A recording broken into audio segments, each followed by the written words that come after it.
नमस्कार दोस्तों, मैं हूं आरजे रेक्स 94.3 माय एफएम से और महादेव जी के अलग अलग मंदिरों के दर्शन कर रहे हैं। और आज हम पहुंच रहे हैं सिद्धनाथ महादेव मंदिर। श्री दादा दरबार का ये बहुत बड़ा और प्रसिद्ध मंदिर जो है, इसके बारे में आज आप इस वीडियो में जानेंगे।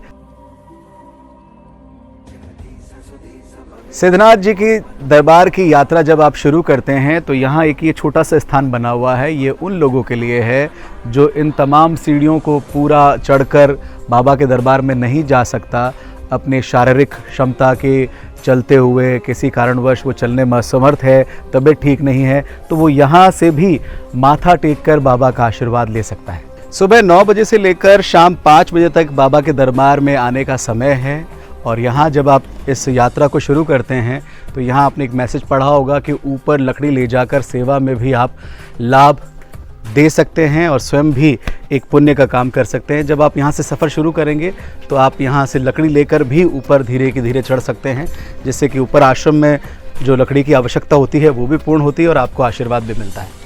आज की हमारी ये यात्रा जो है ये अनिल दिवाकर जी और सुनील जिमूथा साहब के साथ में है। अब हम जैसे आगे बढ़ते हैं सिद्धनाथ मंदिर की तरफ तो यहाँ 2 रास्ते आते हैं। एक तरफ आप देख रहे होंगे यहाँ सीढ़ियाँ हैं, जो आराम से सीढ़ियों से जाना चाहे वो यहाँ से जा सकते हैं। अगर किसी को चलने में दिक्कत है, इतनी सीढ़ियाँ एक साथ चढ़ने में दिक्कत है, तो उनके लिए कच्चा रास्ता भी है जहाँ से होते हुए आप ऊपर की तरफ जा सकते हैं। जैसे हम ऊपर की तरफ आते हैं तो यहाँ गौ माता के दर्शन होते हैं। कितनी यहाँ पर गायें हैं? ये सर यहाँ पे करीब 350 के आसपास है। ओके, और ये सारी देसी गायें हैं और कोई इंजेक्टेबल नहीं है। जैसा ही दूध दे रही है वगैरह है, उस हिसाब से इनकी बहुत सेवा होती है। ऊपर छपरे बने हुए हैं, पानी की पूरी व्यवस्था है, चारे की गाड़ी आती है। श्री दादा दरबार नेपाली बाबा सिद्धनाथ महादेव मंदिर की तरफ जब हम चढ़ते हैं तो ये जो आप देख रहे हैं अद्भुत नज़ारा सीढ़ियों का, ये अंतिम वो रास्ता है जिसको पार कर हम मुख्य मंदिर की तरफ चलेंगे। मैं आपको दिखाना चाहूँगा, जो अभी हमने आपको गौ माता के दर्शन कराए थे उनके लिए एक बहुत सुंदर यहाँ पर गौशाला जो है वो भी बनाई गई है। उनकी पूरी सुरक्षा, उनका ख्याल रखने के लिए यहाँ पर एक टीम है जो पूरा ध्यान रखती है और इसीलिए तमाम जो गायें हैं वो एकदम फिट हैं। आइए चलते हैं मुख्य मंदिर की ओर। ये सीढ़ियाँ कितनी हैं? आप लोग तो रोज़ यहाँ पर आते हैं। 382 सीढ़ियाँ हैं, नीचे से लेके ऊपर तक 382 सीढ़ियाँ हैं। ओके। और ऐसा हमें लगता नहीं है कि चढ़ रहे हैं, नॉन स्टॉप चढ़ते हैं, कहीं रुकने का नाम ही नहीं है। अच्छा। और दादाजी जो है अपने आप हिम्मत देते हैं, एक कदम हम ऊपर रखते हैं, दूसरे दादाजी अपने आप खींचते हैं ऊपर। तो ये आस्था की शक्ति है जो इंसान को मुश्किल से मुश्किल काम करने से भी रोक नहीं पाती और उनको शक्ति देती है टफ चीज़ों को पार करके ज़िंदगी में आगे बढ़ जाने की। और जैसा कि आप देख रहे हैं हम भी इस सफ़र की तरफ बढ़ चुके हैं। महादेव जी सबका भला करें। जय श्री दादा जी। जय श्री दादा दरबार। ये है मंदिर का मुख्य द्वार, जिसको जुलाई 2005 में बनाया गया था। इसे तोरण द्वार के नाम से भी जाना जाता है। मैं कैमरा टीम से रिक्वेस्ट करूंगा ज़रा पीछे का नज़ारा दिखाए, जहाँ से पूरा शहर जो है पहाड़ों के बीच बसा हुआ हमारा अपना सूर्य नगरी जोधपुर। इस माटी को प्रणाम, इस खूबसूरत शहर को नमन।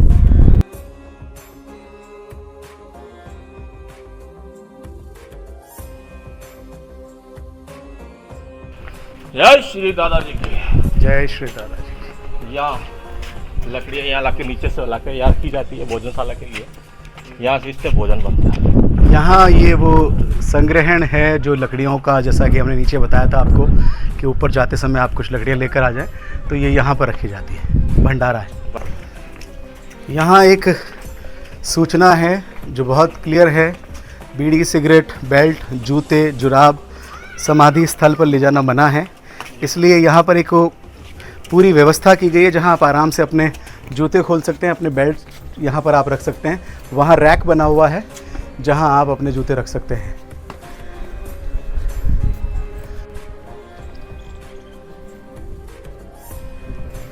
साढ़े 700 से 800 साल पुराना मंदिर सिद्धनाथ महादेव जी का ये जो मंदिर है। आइए मुख्य मंदिर की ओर चलते हैं और आपको दिखाते हैं वो स्वयंभू लिंग जहाँ पर पूजा होती है और किस तरह से एक छोटी सी गुफा को नेपाली बाबा ने अपने हाथों से इतना विशाल बनाया कि आज बहुत सारे श्रद्धालु जो है वो मंदिर प्रांगण में आते हैं और यहाँ के दर्शन करते हैं। आइए चलते हैं। जय महाबद्री, जय बोले शंकर। यहाँ से मुख्य गुफा जो है श्री सिद्धनाथ महादेव मंदिर की शुरू होती है, तो आइए चलते हैं, दर्शन करते हैं इस अद्भुत मंदिर के।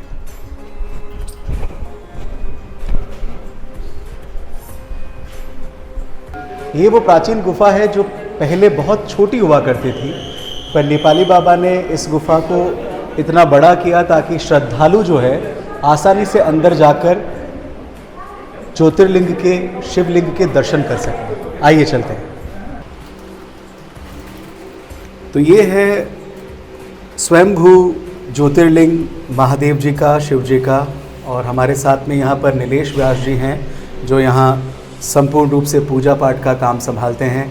नीलेश जी, थोड़ा सा मैं आपसे जानना चाहूँगा इस ज्योतिर्लिंग और यहाँ के इतिहास के बारे में। जैसे कि ये स्वतः निकले हुए स्वयंभू शिवलिंग है, इसी पहाड़ से निकले हुए हैं। इनका जो स्वरूप है वो एक तरह से छोटा सा जो केदारनाथ का स्वरूप दिखता है।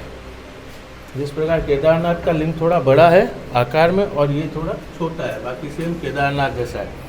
ये सामने जो है इसको कहते हैं शिव पार्वती जी का जोड़ा। इसमें आपको शिव जी का स्वरूप नज़र आएगा। जैसे ऊपर ये जटाधारा आ गई, यहाँ से गंगा जी बह रहे हैं, यहाँ पे आपको नेत्र पूरा मुखमंडल आपको यहाँ दिखाई देगा। इधर बीच में आपको गणपति जी के दर्शन होंगे और ये मैया पार्वती जी। ये प्राचीन एक बहुत पहले गुफा थी छोटी, जिसमें से आपको झुक के आना पड़ता था। फिर बाबा जी ने इसका जीर्णोद्धार करवाया, नेपाली दादाजी अपने हाथों से खोद के गुफा को बड़ा करवाया। ये जितने भी शिवलिंग है सब स्वयंभू शिवलिंग है। इधर ऊपर एक गाय का थन है, गाय का थन बना हुआ है। वहाँ से जलधारा आती थी और ये गुफा पूरी कवर थी। यहाँ से पानी सीधा रिश्ते हुए जो वाइट लाइनिंग चल रही है वो सीधा शिवलिंग पे चढ़ता था। अब बारिश के दौरान आता है, पूरी छत में से पानी नीचे गिरता रहता है। इसी प्रकार उस तरफ भी शिवलिंग है, वो भी स्वयंभू निकले हुए हैं। ये जो शिवलिंग है ये भी स्वतः निकले हुए हैं।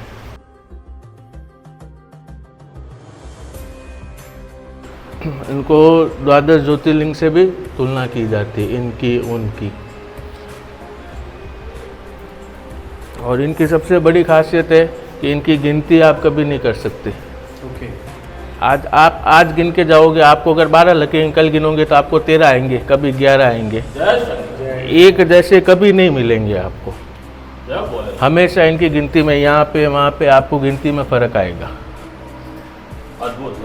ये नंदी भगवान है, ये अखंड ज्योत।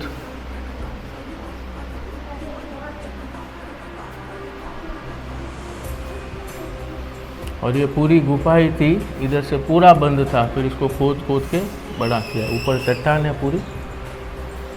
सुबह की जो आरती होती है सावन में, प्रतिदिन नियमित रूप से अभिषेक चल रहा है। यहाँ पे सवेरे 4:30 बजे से अभिषेक चालू होता है, वो पूर्ण होता है 5:30 पौने 6 बजे। उसके बाद श्रृंगार होकर आरती होती है करीबन 6:15 साढ़े 6 सवेरे की, और सायंकाल की आरती अभी 7:15 बजे जैसे होगी। अभी अभिषेक की तैयारी चल रही है, वैसे अभिषेक पूर्ण होगा उसके बाद आरती, श्रृंगार आरती। संता विचाकसी ही जामिकुं गिरिसंतस्ते विकरस्तवे शिवांगिरिततां कुरु मायि गुंसी ही पुरुगं जगत शिवेन वचसा त्वा गिरिसाक्षा वदामसि यथा न सर्वं सुमना असत अद्यो दीप्ता प्रथमो देव्यो विककं सर्वाजं भयं सर्वाचुदान्यो धराचिः परासुव असोदस्ताम्रो अरुण उतबब्रु सुमंगल येषेन गौं रुद्राभितो दीक्षिता शस्त्राक्षो वेखा गुहेड ईमय असोजो वसपति नीलग्रीवो विलोहित उतेनन गोपाद सन्नदसन्नुदाजम सदस्तु मडयाति न नमोस्तु नीलग्रीवाय शस्त्राक्षाय मृडुके अतोजे अश्वानो अन्तेभ्य करन् नमः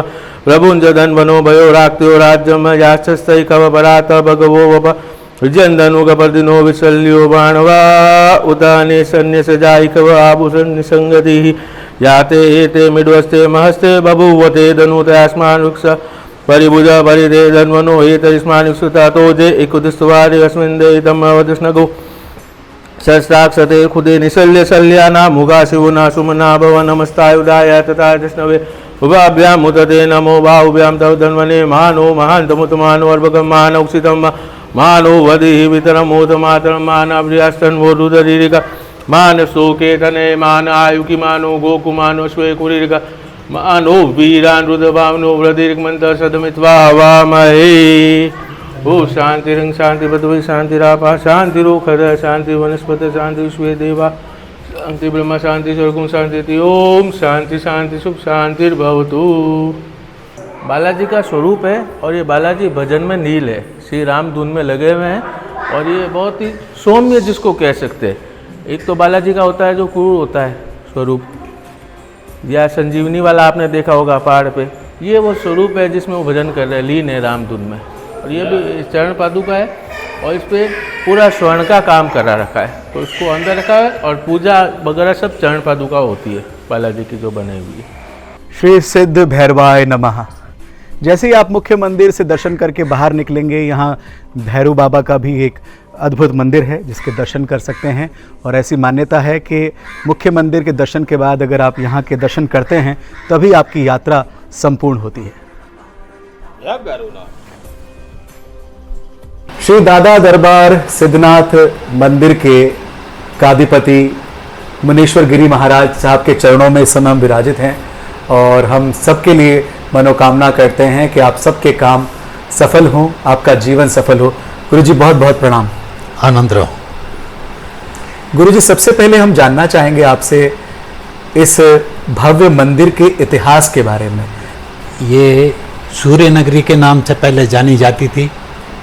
सूर्य नगरी एक धर्म प्रयाण धरती है कि यहाँ नाना प्रकार के हमेशा जो सुबह होती है वो गुरु महाराज के नाम से और चिड़ियों की चहट से और गुरु जी के आरती पूजा से ही यहाँ प्रार्थना चालू कर दी जाती है प्रातःकाल में।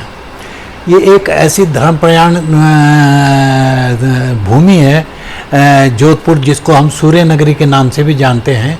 तो इसी क्षेत्र में अंदर ऊपर एक सिद्धनाथ महादेव मंदिर है। दादा दरबार जो महाराज थे उनको दादाजी सभी कहते थे, इसके यहाँ हम लोग दादा दरबार कहते थे। तो नारायण स्वामी जो थे यहाँ पे सन 1920 में वो महाराज यहाँ पधारे थे। वैसे वो जोधपुर में कई जगह नीचे भी रहे इससे पहले भी, लेकिन यहाँ पे जहाँ जो अभी ये स्थान बना हुआ महाराज का आश्रम बना हुआ है, इस आश्रम में उनका जो आवागमन हुआ था वो 1920 में हुआ था। 1920 में आने के बाद में यहाँ जो मंदिर जो सिद्धनाथ था वो मंदिर एक छोटा सा गुफा टाइप में था कि उसमें आदमी जल्दी से खड़ा होकर भी नहीं जा सकता था। यहाँ पे तो नारायण स्वामी कुछ बोलते नहीं थे किसी से, न किसी से। जब उनको कोई खिलाता था तो तब खाते थे, जब वो कोई उनको सुलाता था तब सोते थे, जब उनको कोई नहलाता था नहलाते थे। यहाँ तक कि बहुत लोग ऐसे भी यहाँ टिटोली करते थे कि जैसे सिगरेट से उनको जला दिया कि महाराज कुछ हलचल कर सकते हैं कि नहीं कर सकते हैं, लेकिन उन पर कोई प्रभाव नहीं पड़ा। ये सिद्धनाथ भूमि को यहाँ पे जो भी है, जैसे यहाँ पे बमबारी से एक बार यहाँ खूब हुई, उस टाइम पे यहाँ पे जोधपुर को सुरक्षित बचा लिया गया था। तो लोगों का कहना है, धारणा थी कि महाराज सिद्धनाथ में जो ऊपर महाराज हैं नारायण स्वामी जी हैं, उनकी कृपा, असीम कृपा से ही हम लोग यहाँ सुरक्षित, जोधपुर नगरी सुरक्षित है। फिर 1940 में उनके शिष्य बने नेपाली दादाजी। नेपाली दादाजी जो थे वो एक नेपाल से राजघराने के पुत्र थे, राजघराने के बालक थे, और वो यहाँ आकर के उन्होंने नारायण स्वामी जी को अपना गुरु बनाने की चाहना की। तो नारायण स्वामी ने उनको 1940 में अपना शिष्य बनाया। वो बहुत बोलते थे तो उन्होंने डांटा कि चुप रहो। तो उसी दिन से सन 1940 से ही नेपाली दादाजी चुप हो गए। नेपाली दादाजी का असली नाम है गौरी शंकर गिरी जी, क्योंकि जब उनको चेला बनाया गया तो उनको नाम दिया गया है गौरी शंकर गिरी जी। गौरी शंकर गिरी जी यहाँ पे ये स्थान पंचजूना अखाड़े के अंतर्गत आता है। यहाँ पे उन्होंने जो भी ये इमारतें बनी हुई है, आश्रम बना हुआ, धूना बना हुआ है, ये सब, ये समाधि बनी हुई है नारायण स्वामी जी की, ये आश्रम बना हुआ है, वो उन्हीं महाराज के हाथों से इसकी वो नींव डाली गई है। नेपाली दादी के जो हाथ थे, हाथ पे 2 ही अंगुलियां थी, एक ही और एक अंगूठा था। इसी प्रकार से दोनों हाथों पे थे, इसी प्रकार से उसमें थे। 2 अंगुली अंगूठा पूरा था, 2 अंगुलियां, 1 अंगुली पूरी थी, 1 अंगुली आधी आधी थी। इस तरह से वो उनका वो थे। वो जन्म से ही उनके थे, बाद में कुछ नहीं, जन्म से ही इसी प्रकार से थे। इसीलिए उन्होंने सबसे पहले सिद्धनाथ में ही वो मंदिर का जो है वो भव्य निर्माण उन्होंने अपने हाथ से ही वो छेनी से हथौड़ी से काट काट के अभी वो निशान वैसी हैं जैसे उन्होंने काटे थे। और ये हॉल की निर्माण उन्होंने ही नींव डाली थी। इस निर्माण को करते फिर महाराज ऋषिगिर जी आए, तो ऋषिगिर जी ने ये निर्माण पूरा करवाया, मंदिर का भी और यहाँ ये समाधियों का भी सारा काम ऋषिगिर जी ने, और ये शहर के जितने भी यहाँ के वरिष्ठ नागरिक हैं, इन लोगों ने मिलकर ही ये सब काम यहाँ किया है। नेपाली दादी शिल्पकारी का एक ऐसे ज्ञाता थे, या ऐसा वो था, बुद्धि थी उनके पास में कि उन्होंने 18 भाषाओं में यहाँ प्रयोग किया हुआ है। कहीं कुछ लिखा हुआ, कहीं किसी बंगाली में लिखा हुआ, कहीं मराठी में लिखा हुआ है, कहीं नेपाली में लिखा हुआ है। इस प्रकार से ये मंदिर परिसर में सब इधर उधर आपको देखने को मिलेगा। फिर कोई भी उनके पास में जैसे चक्रव्यूह है, इस प्रकार से ये 20 मंत्र है, ये भी कई जगह बने हुए हैं। यहाँ दीवार पे आप जाओगे, इस आश्रम के दीवार पे जाओगे तो सब बने हुए हैं। वो हाथ का उनका इतना बड़ा प्रभाव था कि वो जैसे मन में चाहते थे, एक जैसे विश्वकर्मा थे वैसे वो बना लेते थे। किसी भी धन संपत्ति का, रुपयों का उनको किसी प्रकार से लोभ नहीं था। रुपया अगर वो कोई दे देता था तो वो चिमटे से या तो धुने में डाल देते थे या बगल में जो बैठा रहता था उसको दे देते थे। यहाँ तक कि बहुत से भगत ऐसे रहते थे कि वो महाराज के पास इसी से बैठते थे कि महाराज हमको पैसा देंगे, नहीं तो धुने में जला देंगे। हाँ, महाराज पैसे से कोई काम नहीं करता था। पैसे जैसे उनके साथ में मैं हूँ, ये महाराज रहते थे ऋषिगिर जी, वो पैसा ले करके, क्योंकि पेमेंट तो हम ही लोगों को बाद में करनी थी, महाराज को तो करनी नहीं होती थी। महाराज तो बस यहाँ किसी से भी कोई भी भगत आएगा वो इतना पैसा दे देगा, उससे कहा इतना दो। ये तो मजदूर जो रहते थे 80 मजदूर यहाँ काम करते थे इन समाधियों में। ये समाधि कम से कम भी नहीं तो 66 साल में तैयार हुई है। ये जितने साल उनको लगा उतने सद में इनको कम से कम 60 बरस इस समाधि को बनते बनते तैयार हुआ। अंदर से भी इसकी गड़ावट खूब है, अंदर से भी, बाहर से भी इसकी गड़ावट ठीक है। ऐसे जल्दी से शिल्पकारी को जो जिंदा रखा गया है नेपाली दादी ने राजस्थान में, ऐसे कहीं नहीं है। उन्होंने ही एक छाप ऐसी छोटी है कि शिल्पकारी को जिंदा रखा है। फिर जो उनका रोज आरती पूजा में सवेरे प्रातः काल उठ करके 3 साढ़े 3 बजे मंदिर में समाधियों में चले जाना, और वैदिक रूप से जो शिव महिमन है, पुष्पांजलि है, वो पूरी आरती वहाँ उन्होंने उस तरह से करनी है। आज दिन तक भी हम लोग भी उसी आधार पर चल रहे हैं। हम लोगों को भी कम से कम 1.5 घंटा सवेरे, 1.5 घंटा शाम को आरती में लगता है। वो लोग ऐसे थे कि वो लोग जिस भाषा को, जिस वाणी को बोल देते थे वो वाणी सत्य हो जाती थी। अक्सर ज़्यादा तो बोलते ही नहीं थे, लेकिन जब वो इशारा कर देते थे तो वो इशारा वो सत्य हो गई जो उन्होंने कहा। इसलिए हम लोग या कोई भी उनको भगवान ही समझते थे। गुरु महाराज थे, स्वयं भगवान तो थे, दत्त महाराज थे, तो उनको इसीलिए वो करते थे कि वो जिसको भी भगत को जो प्रेरणा देते थे या जो आशीर्वाद दिया वो फलित हो जाता था हमेशा। पत्थर जैसे गेट बने हुए हैं, उन्होंने इतने बड़े बड़े गेट को 2 पैरों से उन्होंने उसको पलट देते थे और उसको ऐसा ढाल बनाते थे कि वो तो धीरे धीरे अपने आप ही खड़ा हो जाता था। थोड़ा सा अकेले ही हाथ लगाने से या कंधा लगाने से वो बाटे खड़े हो गए, इतने भारी भारी ये बाटा है। तो इस प्रकार से उनका जो दिमाग था, एक ऐसा दिमाग था कि जो मेरी हिसाब से उनका जन्म से ही वो था। और ऊंचे संस्कार थे महाराज के कि हर चीज़ शुद्धता के साथ में हर एक चीज़ थी आज दिन तक। फिर उनके साथ में महाराज का शरीर छूटा 1990 में। 1990 में उनकी जगह आए मेरे गुरुजी ये श्रीमंत ऋषिगिर जी। ऋषिगिर जी ने भी उनकी दोनों महाराजों की, नारायण स्वामी की और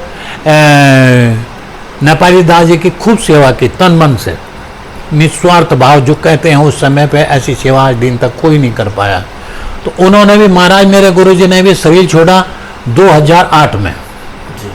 उनकी भी समाधि यहीं बनी हुई है, ये जैसलमेर के भाटा से, गोल्डन भाटा बोलते हैं उसको, हिंदी में हम उसको पीला भाटा भी कह सकते हैं, ये सुनहरा भाटा कह सकते हैं।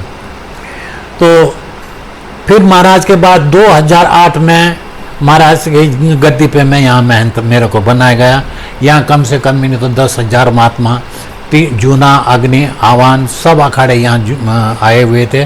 तो उनका बहुत लोग, शहर वाला भी हर्षोल्लास के साथ में उन्होंने सोरथी समष्टि की, और उसकी जगह पे उस दिन मैं यहाँ बना। जय हो। हाँ, ये यहाँ का एक इतिहास है सूर्य नगरी का।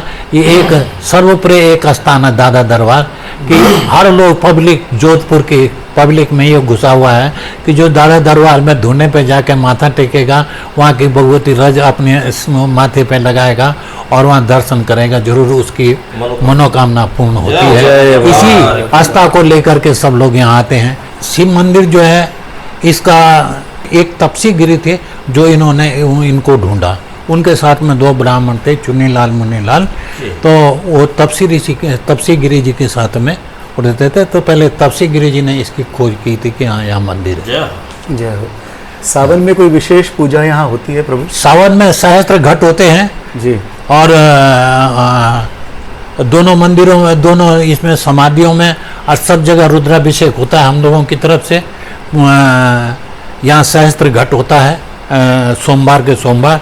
अब अगले सोमवार को भी सहस्त्र घट होगा महादेव जी में, सिद्धनाथ में। हाँ, 1008 घड़ों का अभिषेक किया जाएगा दूध से।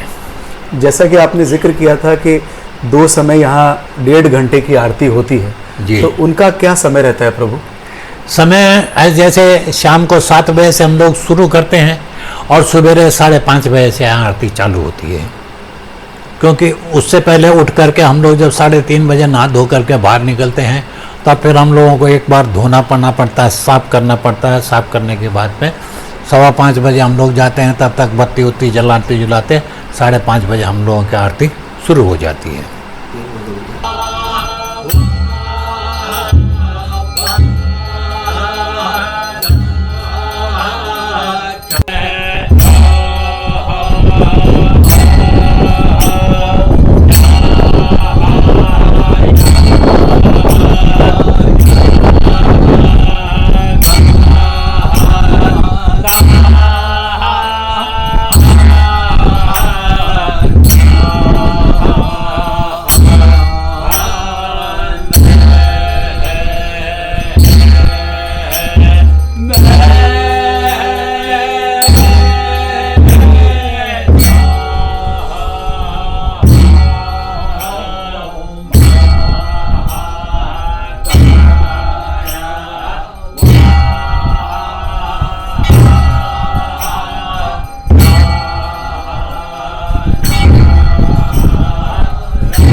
ये जो है धूणी है, जहाँ जितने भी श्रद्धालु इस मंदिर में आते हैं वो यहाँ से ये बबूत जो है अपने साथ लेके जाते हैं। इस सिद्धनाथ मंदिर, इस दरबार की, दादा दरबार की यहाँ की ये जो धूणी है, यहाँ से अपने साथ में बबूत साथ में लेकर जाते हैं एक आशीर्वाद के रूप में, और एक सकारात्मक ऊर्जा उन्हें प्राप्त होती है। तो फाइनली आज हमने आपको दर्शन कराए श्री दादा दरबार सिद्धनाथ महादेव मंदिर और यहाँ के आश्रम के, यहाँ के समाधियाँ जो है एक बहुत ही पावन जगह है, और मन को सुकून देने के साथ साथ हमारे जीवन में आध्यात्म का जो एक उजाला है उसे और प्रबल करता है ये मंदिर, ये स्थान। यहाँ मस्त गिरी जी बाबू जी बैठे हैं, आप हमेशा भक्तों को आशीर्वाद देते हैं और सबके लिए शुभकामनाएं करते हैं। मैं भी इस धूणी के समक्ष हाथ जोड़कर ये प्रार्थना करता हूँ भगवान महादेव जी से और सभी गुरुओं से कि हम सब की मनोकामनाएं पूर्ण हों, हम सच्ची भावना के साथ जीवन में आगे बढ़ें। सबका भला करें, किसी का बुरा ना करें। और इसी नेक भाव से मैं भी आप सबको निवेदन करूंगा कि जब भी आपको समय मिले अपने परिवार के साथ आप भी पधारें पहाड़ी पर इस विशाल श्री दादा दरबार सिद्धनाथ महादेव मंदिर में।